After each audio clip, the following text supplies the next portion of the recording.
Welcome to this panel, NFTs with Superpowers, Blockchain and the Metaverse. I'm Holly Atkinson. I'm Head of Metaverse Tech at Boson Protocol. And I'm joined for this panel by a couple of my colleagues, Mischa Tuffield, CTO of Boson Protocol, Elad Yakobowicz, our esteemed Metaverse consultant. And we're also joined by Andy Great, founder of Known Origin, and Natalia, Modenova, co-founder of DRESSX. And I absolutely love that headpiece that you're wearing, Natalia. So with that, let's jump right in with the first question. So yeah, everybody loves non-fungible tokens, right? And what a year it's been for the NFT space. So I'm really happy to have you all here today, but we're not here to talk about the JPEGs themselves. NFTs, as you may know, have a whole variety of different use cases and indeed superpowers. So at Boson Protocol, we have this concept of the DEX for anything, decentralized exchange for anything, where an NFT voucher essentially becomes a promise to unlock a particular asset, like a kind of encoded programmable superpower. So Elad, I'm going to come to you first. Can you expand on this concept, please? Sure. Thanks, Holly. So, hey, everybody. Like Holly said, I want us to ponder for a second about this idea of a pre-programmed or a programmable NFT. So we've seen quite a few use cases for NFTs themselves, and more specifically, the content that they point to, right? So I think that a few people here are going to touch upon how NFTs are being used as an access token later, and also how the Boson commitment voucher specifically works. But for the time being, I want us to focus on just the ability for an NFT to change, right, and to evolve with time. So one of the most interesting things about the proprietary NFT that Boson has invested is that it has within it a recorded state change. And that has very interesting and very creative implications, right? So think about what you can do with an NFT that can store state changes. That's how the Boson magic is powered, by the way. But when you have an NFT that can do something like that, it opens up really creative opportunities. For example, you can have entire instances of a remote operating system in the NFT itself, or a new dimension, entire worlds, in fact, that are stored inside the NFT and that you can then share and have ownership over. So I think that in terms of NFTs with superpowers, that's what Boson is really starting here. We've also seen something similar in a few other places in terms of art. We've seen, several platforms, especially Async, that have been experimenting with programmable art and art blocks, and others around the way. We've seen it also with Alethea and AI, right? But just this whole concept of being able to change, right, as you go and record those changes is extremely significant. And I think that's going to power and open up an entire range of new opportunities, specifically in the metaverse. I'm going to leave it at that and hand it on to you guys. Thank you, Elad. Yeah, so NFTs as access tokens is something we're seeing more and more, whether it's things like exclusive memberships, event tickets, or extras included with music. Mischa, can you tell us a bit about how NFTs can be used as access tokens? How does it work? Yeah, So what's nice about a platform like Ethereum is we have this world computer now. And on this world computer, the first phenomenon we saw was people trading and using and utilizing fungible tokens, currencies, digital currencies which paid for things.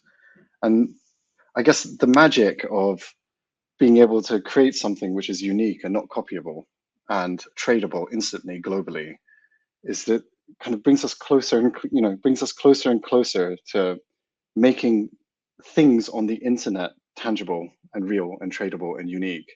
And that kind of it starts crossing the chasm between the virtual world and the real world. And that's just super exciting. So, people use access tokens all the time. You use a door fob to get into your house, to get into your hotel room. You have Facebook gives you an access token to log into their platform. So I think, these things are everywhere. What's nice and what's exciting about using, something like an Ethereum NFT or 721 or whatever it might be, is that now you have this, I'd say, easy to use global infrastructure for people to share and use unique things. So the way we've been thinking about it, and in our launch today, there's an ability to get access to, to different prices for items. If you, for example, play a branded game by one of our partners, by MetaFactory's game or Boris's game. But I mean, that we're already thinking about how we can take that forward. You might want to be able to give any, it doesn't even have to be a non-fungible token. It's just any token should be able to use as an access token. And I guess that's very exciting. Yeah, I think as we start seeing brands and people giving you kind of, with the POAP, I remember the first time, I don't even know where I was. I think it was in Germany in one of the Berlin blockchain weeks, and I got a POAP with like a physical counterpart that I was at that conference. This idea of having your digital trails and all of these unique kind of identifiers for things which you're doing in your life is something very close to my heart. Yeah, don't know. Did that answer your question, Holly? Certainly a great start. Thank you, Mischa. And I've seen those POAPs that you mentioned, and I know that Known Origin are a huge fan of POAPs too. So this idea, you've mentioned Portal. So we launched Boson Portal today. So we are live in Decentraland with our branded spaces, as Mischa said. We've gone live with MetaFactory and Ouroboros. So you can jump right in there, check it out. But those spaces, we have got physical items on sale in those spaces. We also have wearables on sale too. And as Mischa mentioned, you can access different prices. What we're calling this is conditional commit. If you want to commit to buy the item, that's a regular purchase essentially. But if you want to purchase it at the lower price, you have to do something for that, and that is play a game. So yeah, we have this idea of conditional commit. Mischa, do you want to touch on that? Is there anything else you'd like to add to that?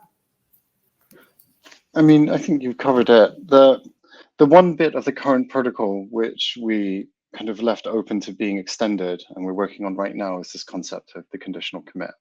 So commit being the verb we use for when you try and redeem your voucher to get a physical item using our protocol. So the conditional aspect of it, we're already building out ways where, I don't know, you can conditionally be accepted in if you hold an ERC20 token, or if you've been to a specific event, or if you have a specific crypto kitty, you can come in, or a specific crypto punk. So all of that stuff is coming. Yeah, and I'm very excited about it. But yeah, I think that idea of gating access to another token with a token, I think is a part of the building blocks, which Elad alluded to earlier. Absolutely. Yeah, the idea of NFTs unlocking spaces, experiences, prices, this can be extended to a whole bunch of use cases for sure. Andy, can you talk a bit about how NFTs are composable and can plug into other parts of the Web3 ecosystem? I know you're more focused on the art side of NFTs, but maybe you could touch on NFTs that have particular properties, with this unlocking feature. Yeah, I think although we do sell primarily crypto art, we don't see it as a marketplace just for selling JPEGs or just images. A bit like Mischa's alluding to, it's all about the NFT experience. So we on our platform, and I know others have got this ability to unlock things with NFTs. So if you buy a NFT artwork, you now have only the people who own that edition. We have editions, say a run of 10. Only people who own that edition can unlock something and get some extra metadata. And that allows them to gain an extra experience, whether it be in a download or access to something.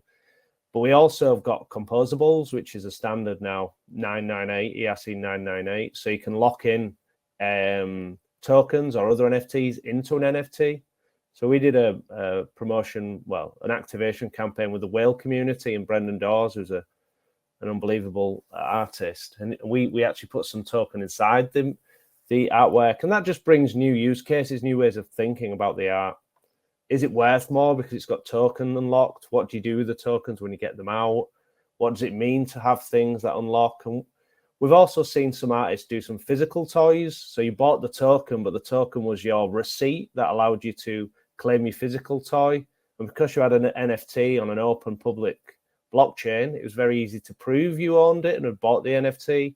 And then it was very easy to prove, you know, for you to supply your address and send the toy. Them little gaps wasn't so easy before this technology existed. You know, how, you know, if someone tried to put the wrong address in, how can you only claim it once? So I just see these powers, and slowly everything's just evolving and there's more use cases. So we're very excited to see what's next. And it's not just buying JPEGs, although that still is fun.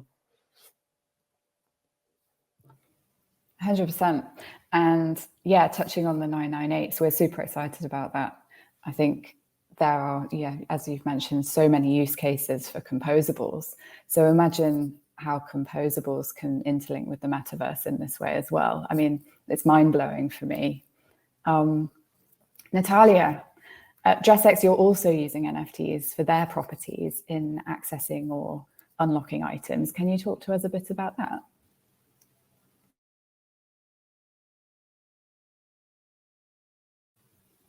You're on mute.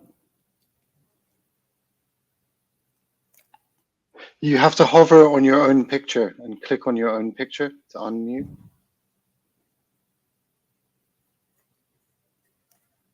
You're still mute. If you hover on where your head is, you should see a microphone. You should hear. We can hear you. Perfect. Yes, thanks a lot. And NFTs with Superpower is something that was very important for us from the very beginning. And DRESSX started as a marketplace for digital-only products, and we didn't have any blockchain layer or NFT layer back then, a year ago when we started, just because it's not as friendly as a regular shopping process. But our goal is to give an alternative to the physical fashion and providing the new experience in terms of access to fashion and wearing it as well, and entering to the metaverse and just communicating in digital spaces, wearing something digital. But now when it actually makes sense to involve any layer of a blockchain and mint digital wearables as NFTs, we are moving into this space, providing them the superpowers with all these use cases that we already tested. And one of the superpowers is actually giving an opportunity to wear digital fashion, same as I'm doing now, wearing this crown from the Object and Dawn brand. And what is cool is it's also possibility to explore even more than possible in the physical world. For example, this crown only exists in silver and black and like blue and pink color, but there's no in gold and silver. And now I have an opportunity to explore it and to wear it in this way. And that's why we are launching the NFT marketplace, where every single item will be a wearable, where every single NFT will have the superpower to actually empower the owner of this NFT when they get in front of other people in digital spaces, whether it's a video call. This use case with video calls will be introduced early next year. Right now, it's already possible to wear your items inside DRESSX mobile app, where only the owner of the NFT can wear their item. There are others that are available for everyone, more on a kind of democratic mass market part of a digital fashion. But if you own something very exclusive, you can still be able to showcase that. And of course, the use case of dressing up people on the pictures, on the photographs is also important. And we see that like crypto native community loves to expose what they have, and all this profile images craze is out there. But also we see that people who buy digital fashion for their pictures and for social media also use it as their profile images to identify themselves, and to also be like exclusive and stylish, because fashion is a visual language, and definitely it's here. And definitely the NFT part is just something that helps to just distribute digital assets in a different way. So of course we are embracing it and using. I would love to show you some more images if we can share the screens. I think now we have too many video sources, but we can move into this later and now get to the next question. I hope I answered the one. Fantastic. Thank you so much.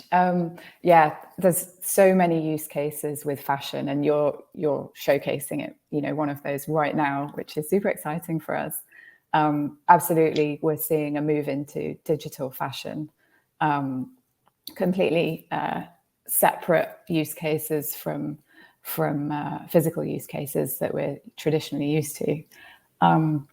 So I'm super interested to hear from everyone on this panel, your thoughts on what the world of NFTs might look like in 2022. Obviously, 2021 was quite an incredible year with NFTs going pretty mainstream.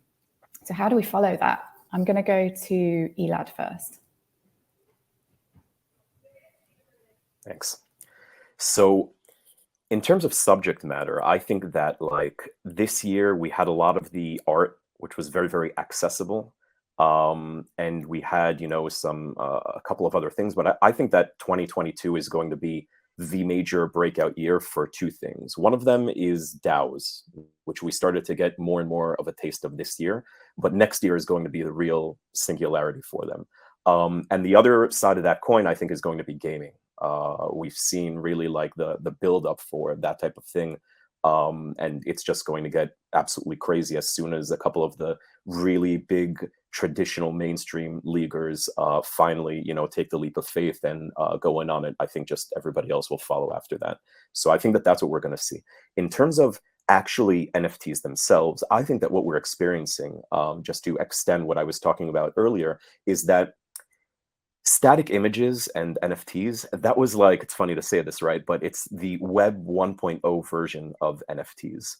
Then the dynamic art was like the Web 2.0 version with the scripting and so on. I think we'll have next year more significant, serious Web 3 integration inside the NFT itself. And then that's going to allow for a whole wealth of new ideas. Take, for instance, the possibility of having a pop-up store inside the NFT itself, let's say in VR. We've already seen something like that with a project called Beatboxes. It was an Art Blocks drop. And then let's say that that pop-up store is powered and connected to Boson Protocol. So you can have an actual store that people could go into inside the NFT itself. Let's say that everything purchased in there goes, a portion of it goes to the NFT owner. That would be like the equivalent of the owner of the store. You can pass that around and sell it around. Then you can also import that entire store, let's say into various metaverses such as Decentraland or Somnium Space. I think that's going to be the next level, and we'll start seeing more of that in 2022. Let's see if you're right. Okay, Andy, what do you think? Yeah, I mean, for us, this year has been like a tsunami of interest and growth. So from quite a boring perspective, I want to see the term NFT is something I can now use with my friends. So I think it'll continue to grow, which will be great. And then I want it to become in 2022 like a normal thing to have a wallet in your hand, use your phone to have NFTs in.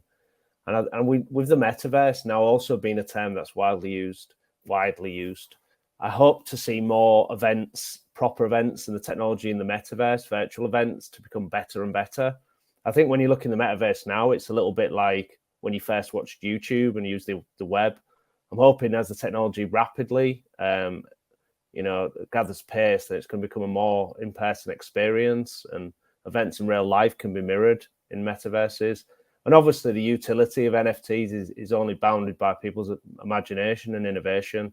So I just think there's going to be more innovation. And as Elad sort of alluded to, I think we can do anything with this. It's programmable. It's on an open public blockchain. It's exciting just to see what happens next. And I think for us, it's going to be just more and more. We're going to build the tools on known origin, and the artists are just going to start plugging these tools together and blowing everyone's minds. I think you're right on that point. I think it's not just the Ethereum side that's evolving, right? There are all these other technology stacks evolving around that. So the possibilities for me are endless. Mischa, your go. Yeah, hi. I'm not going to predict what happens next year because I'm going to get it wrong. I think I'd like to paint a picture of the future, which I'm excited by, if you don't mind. So I'm like the least arty person you've ever met. Yeah. And I'm kind of rubbish like that. I think this idea of tokenizing things on planet Earth is exciting to me. Like the same type of technology which we're using to tokenize art or tokenize access or tokenize the fact that someone's been somewhere with a POAP. It's the same type of kind of same concepts that you might have when it comes to tokenizing your identity, for example, like bringing the social graph to the blockchain along with access tokens, bringing reputation, allowing, there's something like 60% of the world don't have any form of ID. Yeah. And the strides which are being taken by this community around NFTs will mean that an open platform like Ethereum or something similar might be able to start tackling those problems of access, of identity, of composable social graphs which are owned by people, so that they don't get hoarded by one metaverse company. Yeah, sorry. I think that's my answer. I didn't answer your question.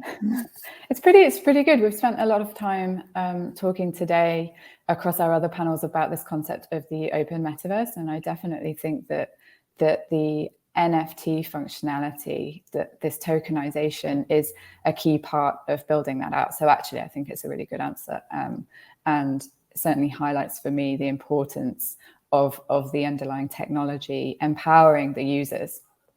So Natalia, where do you think NFTs will go? Well, I believe that there are so many directions that we are yet to discover them. However, from the insider's point of view, in terms of the fashion NFTs, we will see a lot of the adoption from the traditional brands next year for sure, because now they get interested in it.